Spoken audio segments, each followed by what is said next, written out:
Let's talk about service occupations.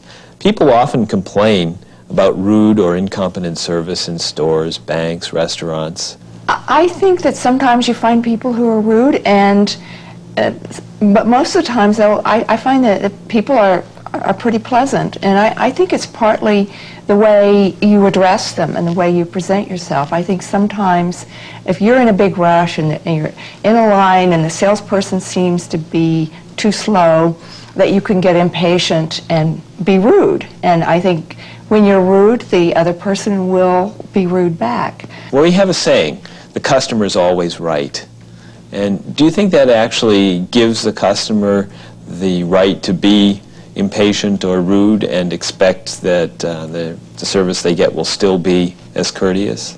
I used to own a bookstore, and I would be behind the counter selling books to people. And sometimes it was really hard to be polite to people because they could be very demanding, very rude. One thing that's always puzzled me about service, whether it's in a restaurant, a hotel, is why we need to tip people who provide service for you. Would you rather it was included in the bill? I would think it would be fairer to at least the person serving, because some people don't tip, some people tip a lot, and some people are in the middle. Do you think it actually makes a difference in the kind of service that you get? I don't think it does. I think a person who's like a waiter in a restaurant, if they're a good waiter, they will provide good service. I wonder, though, if they know they're going to get 15%, no matter how they treat you, whether you might not be treated as well. Yeah. Well, I guess in that case, there's ways of you can complain to the restaurant, and they're not going to be happy if they get complaints. So, it all sort of works itself out, hopefully. I think a tip is supposed to be earned. I don't think it's a requirement, and I've been in restaurants where I've received poor service, and I have no qualms about not tipping a waiter or a waitress. I believe that it's something that should be earned, and it should definitely not be a requirement. I do think it's a hard job, and I sometimes wonder if I could do a good job as a waitress, because I think it's demanding. Let's turn the conversation to a slightly different topic, and that is public servants, people who work in government offices. They seem to be almost proverbially bad at giving service to the general public. What's been your experience in, say, the Social Security office or the post office? Yes, yeah, Linda. Yeah. The post office is interesting because I think people have become more courteous in the post office, and I'm wondering if there was a campaign like there has been for the taxi drivers in New York, that you need to be more courteous, because I noticed one employee at the post office who was always kind of a sourpuss. He would never smile, and he was kind of grumpy. And then I went in, and it was like he had a different personality. He was very helpful and smiled and was courteous. That's interesting. Perhaps got a raise, maybe. Maybe he got a raise. It's the authority or whoever that agency that if they make an effort to have their employees be courteous, they will be, and those who don't care, that's the result. So. Well, we've certainly covered a lot of ground here. Thank you for sharing your views.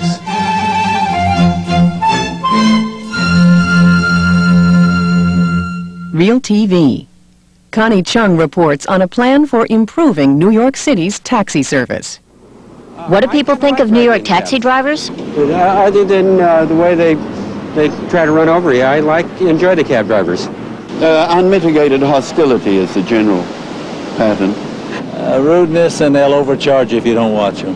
That's the New York cabbie everybody loves to hate. Street smart, an expert on everything from politics to potholes. But lately, passengers have more to complain about. Thousands of cab drivers are recent immigrants. I cannot speak very well English.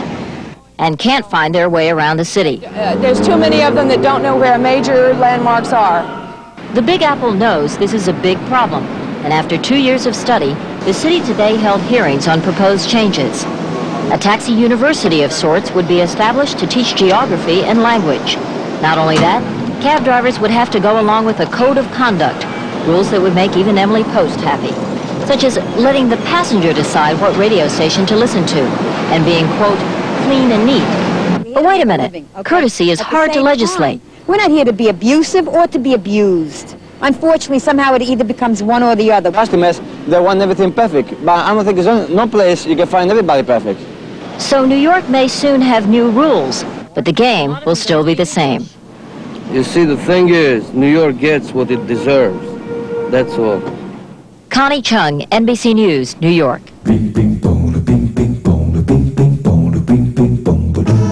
Unit 6. Making a complaint. Adjective clauses and reduced adjective clauses. Sleep. Who does anyone in your family snore? I don't know whether I snore or not, but my husband snores.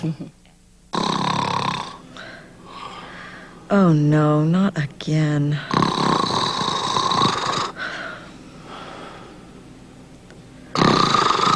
This has gone on long enough. Ted, wake up. What? What's wrong? Ted, you're snoring again. I can't get to sleep. Oh, really? Again? Sorry, Vicky. Just turn over on your side. Don't sleep on your back. Okay, sorry. Good night, sweetie. I love you. I love you too, honey. But I'd love you even more if you didn't snore.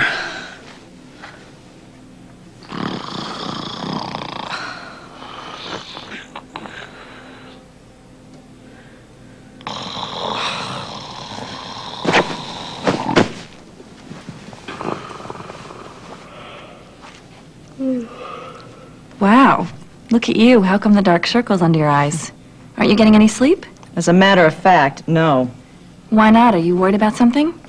I've got a husband who snores. I hardly got any sleep at all last night. Too bad. But you know, there's this operation you can have that cures snoring. An operation? For snoring? Yeah, someone I know had it. It worked. Seems like there ought to be a simpler way to fix the problem. Well, if I were you, I'd look into it. Your husband might have sleep apnea. Sleep apnea? That sounds familiar.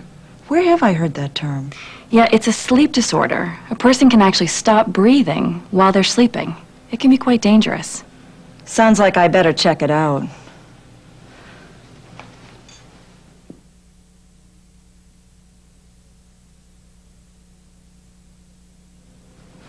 Well, sweetie, I'm sure glad you found out about that operation. I'm glad I had it. Now you won't have to put up with my snoring anymore. Yeah, that's great. Do you have a cold? I think I'm coming down with one. My nose is all stopped up. That's too bad. Well, sleep tight, love. You too. Love you.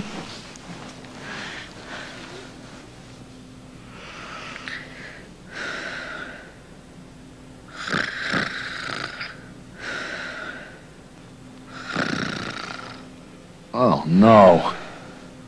I can't believe this. Ted, why did you wake me up? I was having this really great dream. Vicky, guess what? What? You were snoring. I wasn't. I've never snored in my life. Honey, trust me on this. Would I lie to you? Anyway, there's this great operation you can get that cures snoring. Oh. And let me tell you. Panel discussion. Our subject is about sleep. And what I'm interested in finding out is that a lot of people complain that they don't get enough sleep. What do you consider enough sleep, Tom? I usually consider enough sleep to be sleep that is restful. And if I really get good restful sleep, where my mind is not going 100 miles a minute worried about stuff, that's good sleep. But I don't think it's the quantity, it's the quality of sleep that's important. If I could sleep like my cats sleep, I would only need about an hour a night, and I would be just fine. As far as the quantity, I think it varies also from person to person, biologically speaking. Some people really need very few hours and they're fine. But I agree with you. I mean, I think a lot has to do with the quality rather than the How many quantity, hours but, of sleep do you need? Sometimes I only get 3 hours, 4 hours sleep. But I have a tendency of really trying to manage my way and get a 7 hour. I think 7 hours is more or less what I need to get at least 8 hours sleep. I envy people who say they only need 3 or 4 hours of sleep a night. I'm thinking, oh, look at all that time they have to do whatever they want to do. I had to mention that some people have the rhythm of not doing all of their sleeping at night and sleeping a certain amount at night, but then napping during the day. As a matter of fact, there are cultures where that's a very common. I know every time I go down to Miami, we go out to dinner with my business partners down there at 11:30 at night because of the fact that that's their rhythm. They take time off during the day and sleep, which I find that's if I have a chance to take a nap during the day or whatever, it really is very refreshing and allows not to require as much sleep, during the night. Sometimes what I was going to say is sometimes it's the opposite. I mean, sometimes I take my time and have a nap, a rest during, just a break during the day. And when I wake up, it's completely chaos for me because I feel completely bad. I had a friend whose husband, because he was in the military, he said he was trained to be able to just sit upright, close his eyes for 5 minutes, and then wake up 5 minutes later, and it was as if he'd slept 3 hours. It was amazing. You were going to say something, Linda? Yeah, what was I going to say? That you love to take naps. When I was a kid, I used to share the room with my sister. Yes, I did that too. We both too. had the same room. Yeah. And my sister snored and I didn't. The tables have turned now. Yes. But you're married. Yes. Who does anyone in your family snore? I don't know whether I snore or not, but my husband snores. What do you think are some of the remedies for bad sleep or for snoring, for example? I don't know. I've seen advertisements for special pillows and some little thing you put on your nose that's supposed to help, but we haven't tried any of those. I tried the nose thing. You tried the nose thing? Yeah. Anything else you can think of? A nice warm bath. Good idea. Okay, well on that note, we're going to leave this subject. Thank you very much.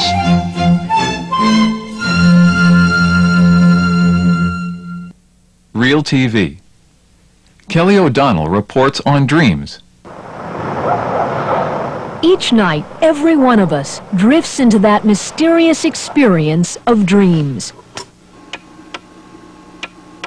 Whether you remember them in vivid detail or not at all, you typically dream in color, 4 or 5 times a night. Most dreams happen in a recurring stage called REM, rapid eye movement. But researchers now believe dreams also occur in lighter stages of sleep, even during naps. The subjects we dream about change through the night, moving from serious to happier thoughts. Our dreams help us process life, process the information of our lives. Dr. Gail Delaney studies dreams and is convinced they aren't random images, but small revelations. A dream of flying makes a lot of sense as a dream to express a sense of freedom and release and happiness. Even the dreams we don't remember help us solve problems. Researchers claim, whether we know it or not, the unconscious mind uses our dreams to sort out worries and questions, and that influences our actions when we're awake. A waterfall is beginning to pour from her hands. At dream workshops like this one in Austin, Texas, dreamers work together to study and interpret each other's dreams. This particular snake... This serpent is a recurring happy dream for Sybil Allen. To others, the serpent is frightening. Therapists say there's little value in over-the-counter interpretations. If you want to interpret your dream, interview yourself about your dream. Describe the people in your dream and the places and say, what do these people and places remind me of? However fleeting, dreams have a powerful impact. No matter how difficult to understand, these movies of our mind are nightlife's best entertainment. Kelly O'Donnell, NBC News, San Francisco. Unit 7. Offering help. The past unreal conditional. Memory. I think that as you mature, you have so much more information to archive in your brain, to keep in your brain, that what ends up happening is you forget things because there's just so much to remember. Hello? Hi, Mom. It's me. How's it going? Oh, hi, Frank. Well, we're fine. How are the kids? They're good. I just called to see if you or Dad wanted us to bring anything when we come over on Saturday. No, we don't need anything. Well, unless you want to bring some memory pills for your father. What are you talking about? Oh, it's nothing, really. I'm a little concerned about your dad. He doesn't seem to be able to remember anything lately. Yeah? Like what? Well, just yesterday, I asked him to pay a few bills. He wrote out the checks, stamped the envelopes, and took off for the post office. After he left, I looked on the counter, and the checks were still there. He'd forgotten to put them in the envelopes. Luckily, he stopped to talk to a neighbor, and I was able to catch him. But if I hadn't caught him, he would have mailed the bills without the checks. Mom, that's not such a big deal. He probably had something else on his mind. But it isn't just that. It's lots of little things. He goes into the kitchen and turns on the faucet. Then he leaves the room and forgets to turn the water off. Mom, he's been doing that for years. Well, yes, but he's not getting any younger. I'm afraid he might be getting Alzheimer's. I'm no doctor, but I don't think forgetting a few things here and there means he has Alzheimer's. Is there anything else? Well, he never remembers where things are.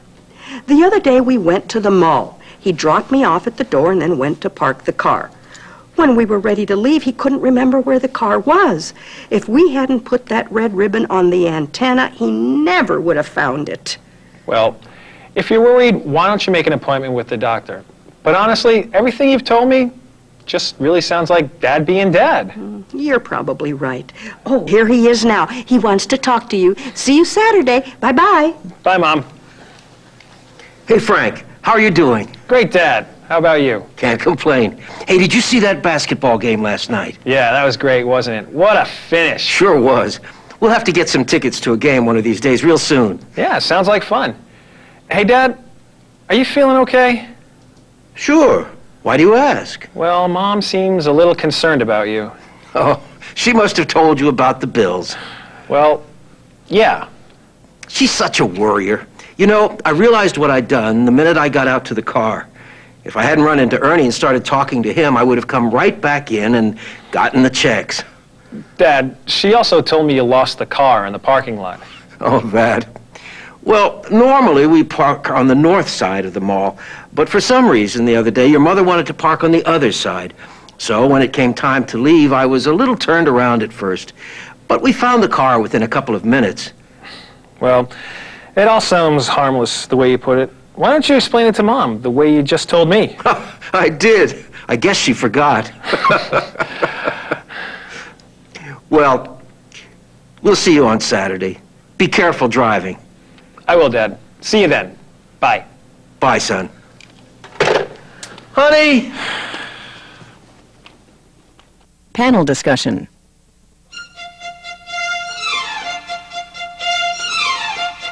I'm trying to remember something that I was supposed to do today, but I forgot, which happens often lately. Our subject this time is memory, of all things. People often say that someone has a good memory or a bad memory or a photographic memory. What kind of memory do you have, Henry? I mostly have a visual memory, so when I can actually see something, I remember it. It's that way with music, it's that way with language. For me to understand an unfamiliar word, I need to know how it's spelled, and I then visualize it. So that's the main way that I learn, by visualizing. Now, there's some people believe that, well, are women or men better at remembering things? Aha! You have an opinion. Let me hear it. Stereotypes.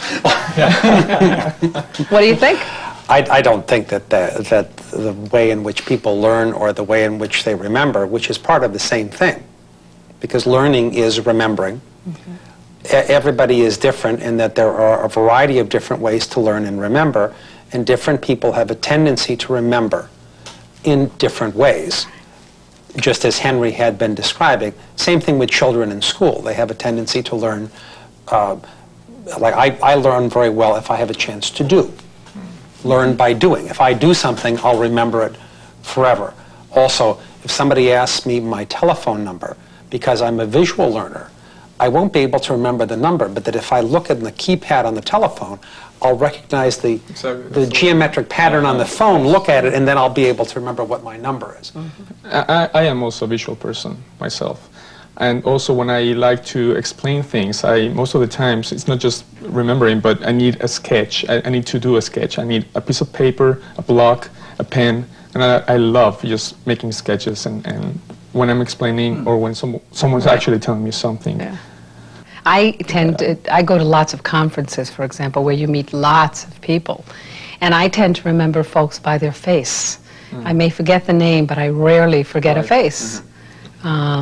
And if I write things down, for example, I'm better at remembering it, which in the work that I do, it's very important because there's lots of details. Have you or your wife or friend, you and another person, ever had a completely different memory of the same event? Oh, yes. That kind of thing happens all the time. Give me an example. Oh, it's hard to pull up an example because those are unpleasant times. It usually leads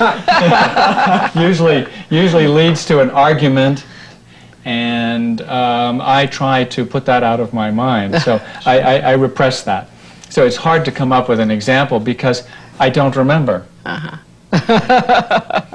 What about you, Tom? Have you ever had an experience where you were both at the same place or had the same experience? Yes, our wedding anniversary, as a matter of fact, yes. My wife seems to have no problem remembering it. I never can quite get the date, attached to the event.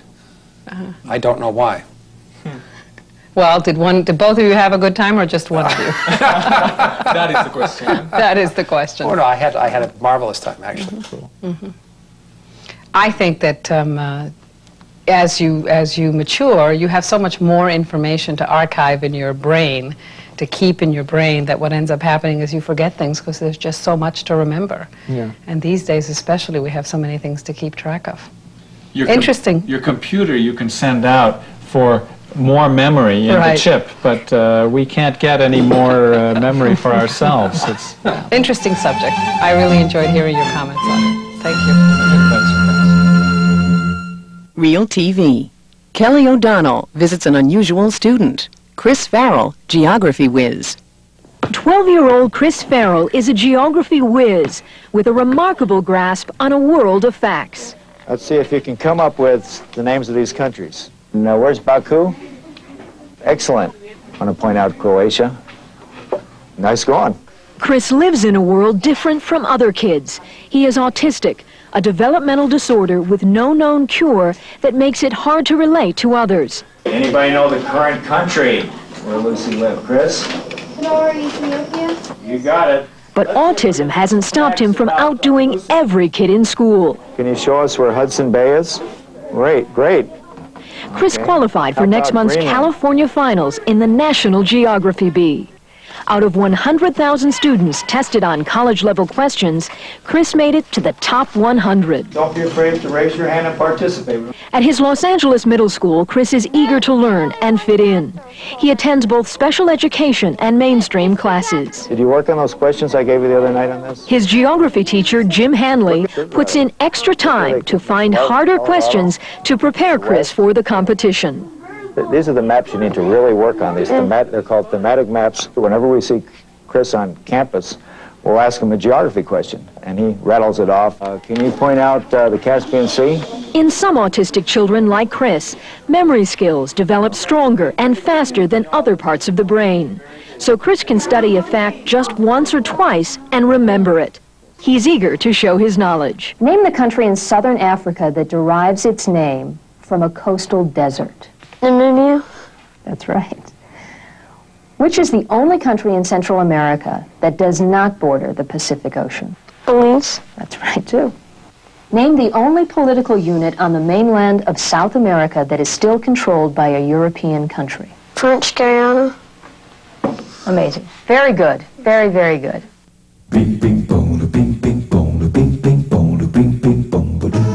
Unit 8. Explaining likes and dislikes and acknowledging another's point of view. Adverbial clauses. Differences in taste. I like more primary colors rather than pastel. Blue in a primary color, something that has energy to it and bright, whether it's blue or other colors that's stimulating. Lucy, I am so sick and tired of sitting in that old chair we inherited from your grandmother. I'm not leaving the store until we find something we both like. Well, they've really got some great stuff here. I'm sure we can find something.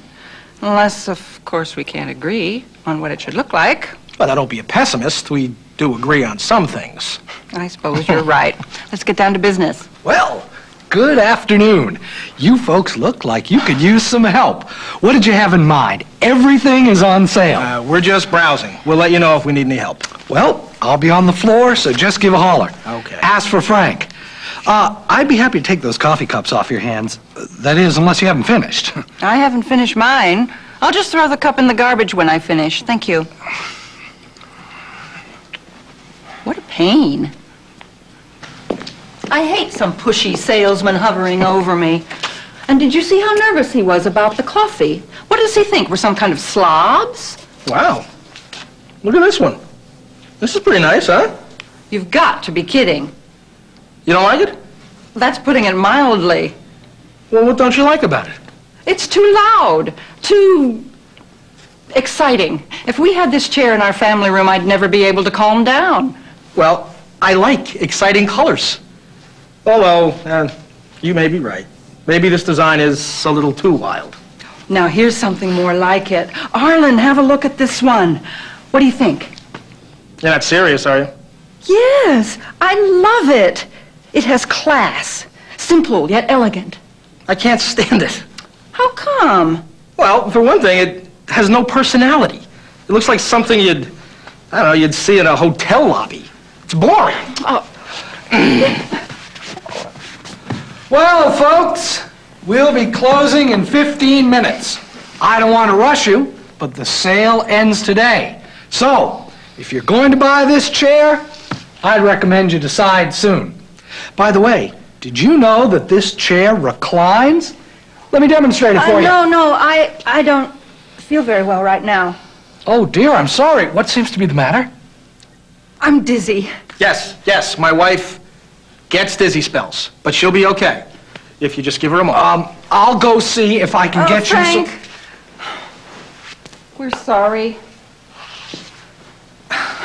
The truth is that I spilled some coffee on the chair and didn't want you to know. But we'll buy it, even though it has a coffee stain. Oh, don't you folks worry about that. This chair has stain guard. The coffee will come right out. Don't feel like you have to buy the chair, unless you really like it. Well, it's not exactly my taste. But, Lucy, I know you like it a lot. So, if it makes you happy, it'll make me happy. You know, Lucy, even though we don't have the same taste, there's something very special about you. You too, hon. I guess opposites attract. Panel discussion.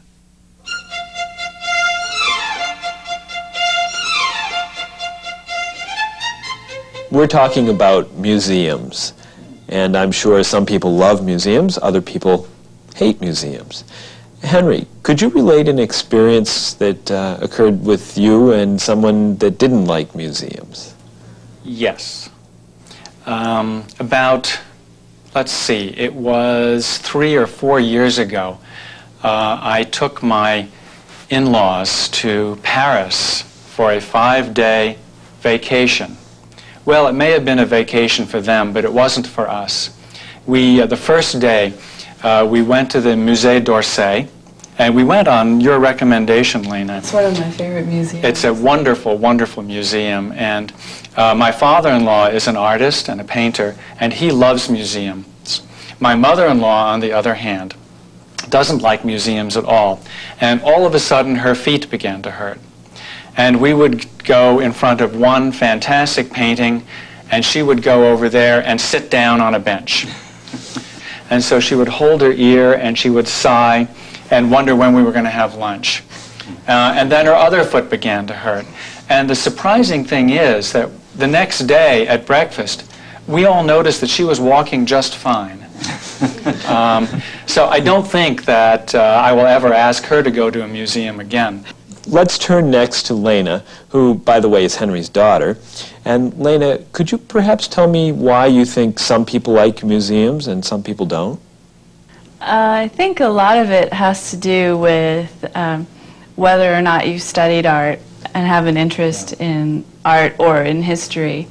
If you haven't particularly studied, French Impressionist painting or German Expressionist, I don't think an exhibit would be that interesting to someone. I know I personally went to an exhibit here in Boston that I wasn't that familiar with the history of the paintings, and it bored me, even though I love museums for the most part. Well, when I do that, I always make sure that I go on a guided tour. Either the Walkman that takes you from place to place when you punch the button, or a live guided tour. When we were in Taiwan recently, we went to the National Palace Museum, and I'm totally unfamiliar with Oriental art, although I love it. And we had an excellent guide, an English-speaking Frenchman who knew Chinese art and Chinese history incredibly well. I think that brings my point home, that if you know something about what you're looking at, it's more interesting than if you're just kind of being dragged there by, a friend. I almost have the opposite feeling about that, in the sense that I have almost no knowledge of art history or what about paintings, and I'm fascinated by going to museums of art. Boston has a wealth of museums, and I love going because I'm just in awe of the masterpieces that are there and the beauty, and even though I probably couldn't tell you much about the piece or the history of it. Well, I'm interested to hear you say you just go to the museums in your home city. Henry, it seems as though you've gone when you're traveling. Do you perhaps visit museums just as something to do in your hometown? Lena and I have been planning a trip to the Fine Arts Museum. They have a graphics exhibit. And we were supposed to go last Saturday, but then both of us got too busy. So now we've scheduled it for this Saturday. Who knows what will happen? Well, I hope you make it, because I'm sure it will be a lot of fun. Thank you very much. Real TV. Katie Couric reports on the Museum of Bad Art. There's a new museum opening in the Boston area, one that connoisseurs of highbrow culture definitely will not be flocking to. It's the Museum of Bad Art, located in the basement of a community theater in Dedham, Massachusetts. It's the nation's first museum dedicated exclusively to art so awful, it cannot be ignored. Scott Wilson is the curator, and he's here this morning with some of his bad art. Scott, good morning. How you doing? Fine. How are you? I'm fine, thanks. I understand the idea for this museum started with Lucy in the Field with Flowers, a painting you actually discovered. We're at a garage sale or an estate sale, something like that, Scott? She was actually pulled from the trash. And Lucy embodies our vision for the bad art future. She's got her head held high and a wealth of bad colors marching behind her. And she most captures the spirit, which we hope to bring to the audience. Now, does the artist who painted Lucy in the Field with Flowers, is he or she aware of the fact that the painting is now in the Museum of Bad Art? To our knowledge, there is, she or he has no knowledge that she's in here, but we hope that if they were to find out, they'd celebrate with us the right to fail. Now, Scott, how did you decide to basically create an entire, although small, museum devoted entirely to bad art?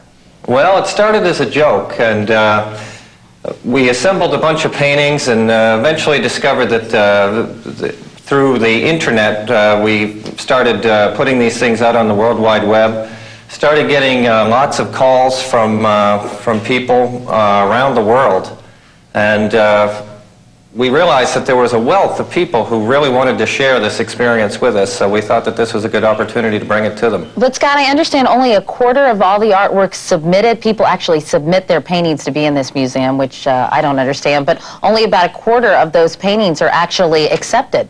That's right. We have very high and low standards here. Now tell me about this painting here, Sunday in the Pot, or On the Pot with George, is that right? Right.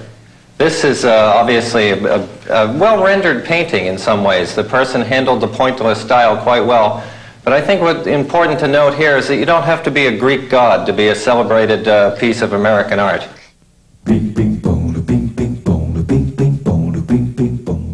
Unit 9.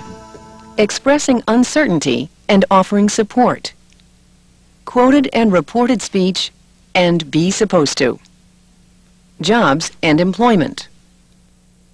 To be yourself, to be real, and to talk about what really interests you, and not to pay attention to what's going to impress the interviewer. They're either going to be impressed or they're not going to be impressed. Mostly it's someplace in between. Jack, are you here? Amanda, hi. So how did it go? Am I looking at the new corporate training director for Starship Software? Uh-oh. Not good? Let me put it this way. I don't think it could have gone any worse. Oh, no. What happened? Well, to begin with, I was supposed to be there at 9 o'clock. But because of the rain, I was about 10 minutes late. 10 minutes? That's not so bad. Traffic was awful because of the rain. I'm sure they understood. Maybe. I did have to wait a few minutes before they were ready to see me anyway. The personnel manager said she'd been delayed by the rain, too. But that's not all. I think I was way underdressed. They both had on these executive-looking business suits, and I show up in this old outfit. You look fine. Very professional. I really think you're being much too hard on yourself. How did the rest of it go? Didn't you have to do a teaching demonstration for them? So-so. They said I should pretend that they were employees at a PowerPoint training session and do the demo on them. But that seemed too artificial to me. So instead of teaching a lesson, I basically just described how I would do the lesson. Not exactly what they wanted to see. That doesn't sound terrible. Anything else go wrong? Well, yeah. Near the end of the interview, they said, "So why should we hire you for this position?" And I said something like, "Because I've got the experience, talent, and energy that you're looking for." Well, how's that for sounding conceited? Hey, they asked, you gave them an honest answer. I bet that's exactly what they wanted to hear. You think? Well, we'll know shortly. They said they had to make a decision quickly, and they'd call me later this afternoon to let me know. Okay, let's take a look at our prospects here. I think we can narrow it down to Amanda Taylor and Linda Brigham. What do you think? They both had some very strong qualifications. I really liked Amanda's approach to teaching. Even though she didn't role play it, I could see how organized and natural she was. I agree. At first, I was a little more impressed with Linda's resume, but in person, I could see she didn't have a lot of self-confidence. Yeah. It's natural to be a little nervous in an interview. But she was just plain shaky. And Amanda seemed very calm and relaxed. And she had a good sense of humor. I thought so, too. Should we give her a call?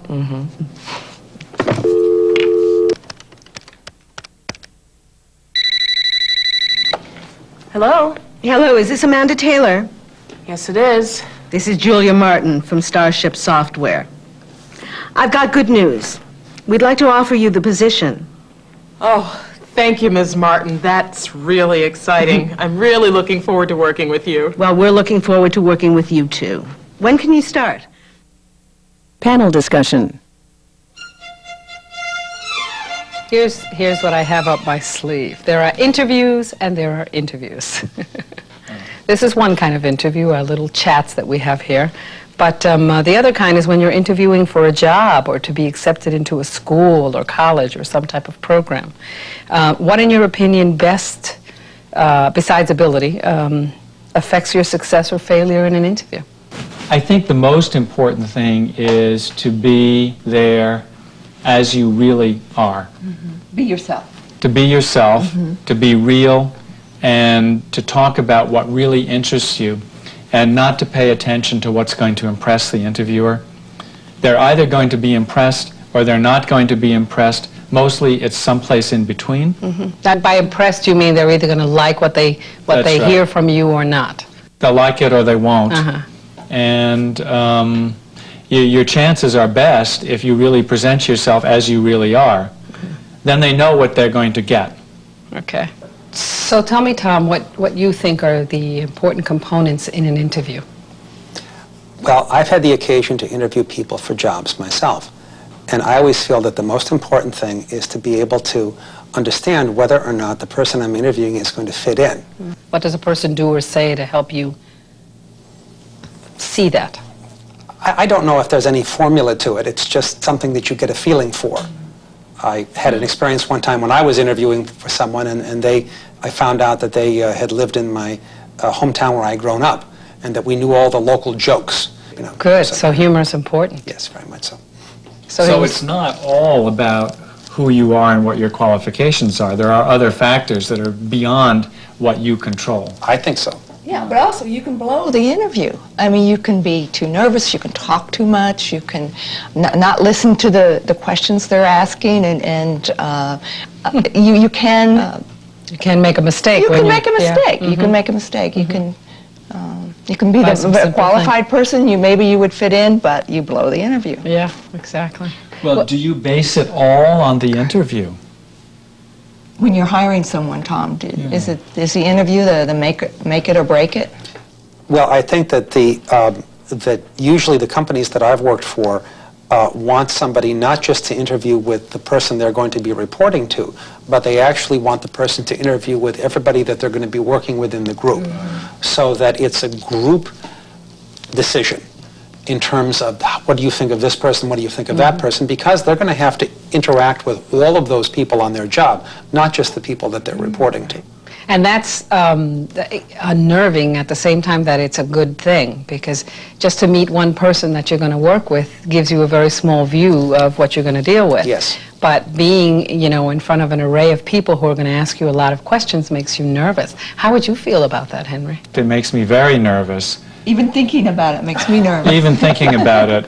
On the other hand, it's also an important opportunity as a person looking at a company to do the interviewing yourself and find out whether you want to fit in. That's a good point. It's very, very important to interview the people for whom you might be working. So the key there is that it is as important to answer questions as it is to ask the questions in an interview. Yes, I think so. So thank you for this great interview. Real TV. A report on workplace fashion. The American workplace is changing on a number of fronts, including the fashion front. On Leonard's Look, contributing correspondent Mike Leonard this morning takes a look at how much less buttoned up things are around the water cooler these days. Say we asked people from all walks of life to assess my importance as a speaker based on my style as a dresser. Of course, we all know what the noble answer would be. What's important is what you say, what you think, what you do, not what you wear. That's the noble response. Now for the truth. You use clothing to make a statement. You're sending signals all the time.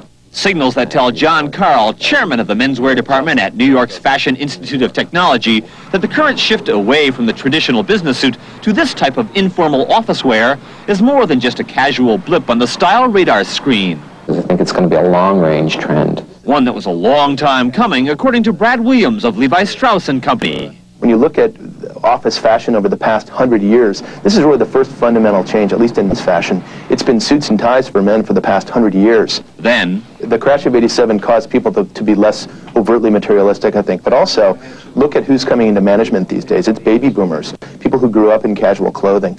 To boost morale and foster creativity, many companies have expanded the Casual Friday policy to a full-time relaxation of the rules. Ad agency offices like Young and Rubicam in New York have long cut their creative types a good measure of sartorial slack. Why not? What is the point in getting dressed up? I dress how I want to dress. Letting them do so has been said to increase office productivity, which is why the sleeves have been rolled and the collars loosened for the Chris Goodmans of the business world. For me to be most productive, I have to be comfortable.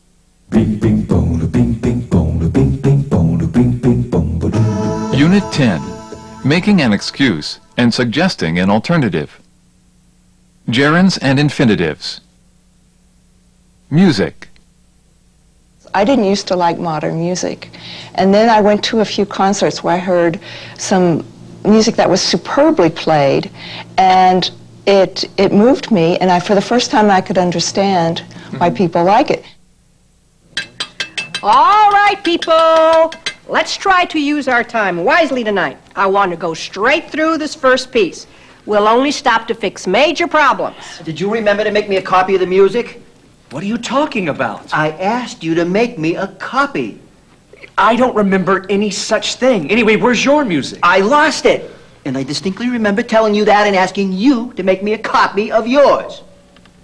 Oh, yeah! I guess I remember now. But I forgot to do it. Sorry. It's a good thing we're friends, that's all I can say. Well, we can both use yours. Just put the stand between us. Is there some problem in the percussion section, gentlemen? No, ma'am. Everything's fine. All right. Everyone ready?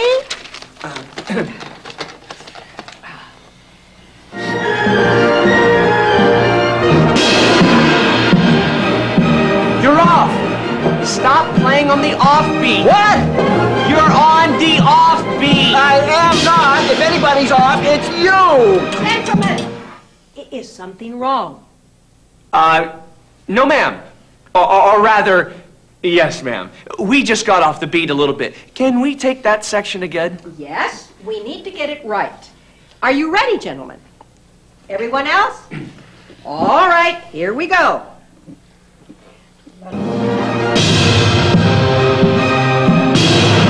You're on the offbeat! Oh, I'm not! You are! Gentlemen, what is the problem? No problem, ma'am. We're just having a little trouble getting started. Could we please take that section again? Yes, one more time. Where are we starting, ma'am? Let's take it from letter C, page 7. Just the percussion by yourselves. Other instruments, just listen for a moment.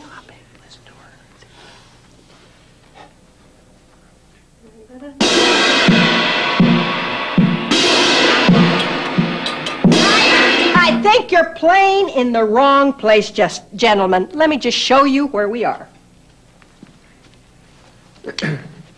Oh, no wonder, so that's what the problem is. I'm sorry, ma'am. What are we doing wrong?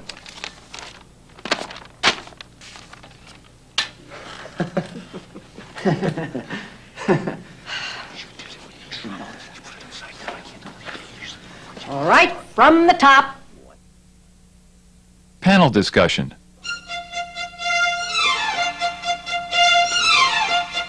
Well, let's talk about something of personal interest to everyone, music. And it's said that music has charms to soothe the savage beast. Well, I know in my house we have some problems between the parents and the kids about what music to listen to and how to enjoy it. I'm wondering what your experiences are. Linda? Well, I don't have any young people in the house, but I know that young people today like music much louder than I like it. And they like that thumping bass line, kind of the jungle beat. And I find that very unpleasant. But I know they probably would find equally unpleasant if I played opera very loud in front of them, that they would think that was just terrible noise. Adrian, why do you think that is? I think that music is a language and music is expression, as we all know, and it's communication. And the way, just like the way teenagers communicate is different than the way grown-ups communicate. I think it's a matter of just being at a different time in life, what kind of communication you have and what kind of understanding you have of the world that you're living in. It's just a different perception, and it's not good or bad. It's just... Right. Do you think that's true, Tom? Yes, I would agree. I think that it's, there's no accounting for what it is that someone finds attractive, musically or otherwise. And I know my in-laws like grand opera, and they listen to it like teenagers all the time. And it drives me crazy. But by the same token, my daughter, who likes more contemporary music, some of which is very dissonant to me as well. So I feel like I'm sort of in between the generations here as far as my musical list. I like folk music myself. You like folk music? Do you like classical music? Not as much as folk. Folk has always been the music that talks to me, the most, for whatever reason. I think if you understand many kinds of music, that makes you very universal also. It's not just that music is universal, but also different styles of music tell you something else about you and the world, and it could be something about just that specific area where the music is coming from. And I have a tendency of loving really all kinds of music. I love opera. I also like jazz a lot. But I also like popular music from time to time. Do you think that your musical tastes evolve with time? I was just about to say that. Okay. I think you do. Your ear gets used to hearing new sounds. I didn't used to like modern music. And then I went to a few concerts where I heard some music that was superbly played, and it moved me, and for the first time I could understand why people like it. But my ear had to sort of evolve from Beethoven to Mozart, and then you get to a point where you can appreciate different kinds of music. I recall that when I was younger myself, that I listened to certain things that I probably wouldn't listen to anymore or enjoy in the way that I did when I was 18. Are you concerned about the type of music that your child may be listening to? She is learning how to play the violin. So most of the music that she's exposed to is actually classical music rather than contemporary music on the radio. So I really haven't been confronted with that reality yet. Right. Well, we could obviously go on talking about this subject forever, but that's it for today. Thank you very much. Real TV. Mike Leonard reports on a college that offers courses in bagpiping. At the College of Worcester in Worcester, Ohio, few people are as recognizable as Tim Cummings. He's the leader of the most popular band on campus, a band known for playing music at only one volume setting, loud. We've had people tell us, can you turn it down, things like that. And of course you can't. There's no volume control on the bagpipe.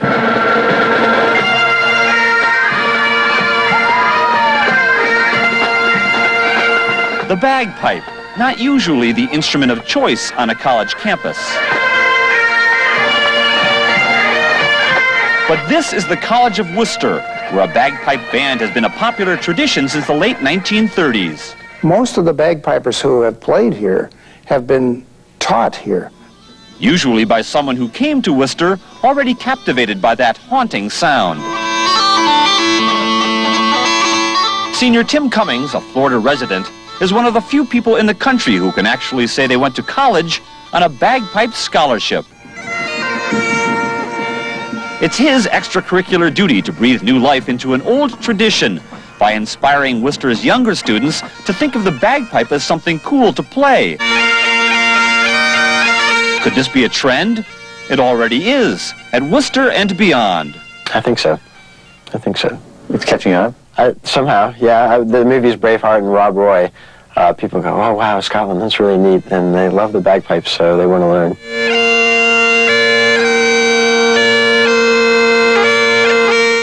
I don't know what it is about the sound, but I know that I like it the most on foggy mornings.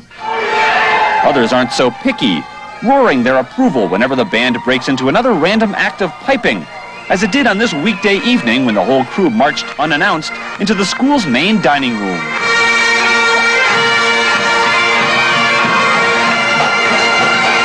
It was really neat. I love it.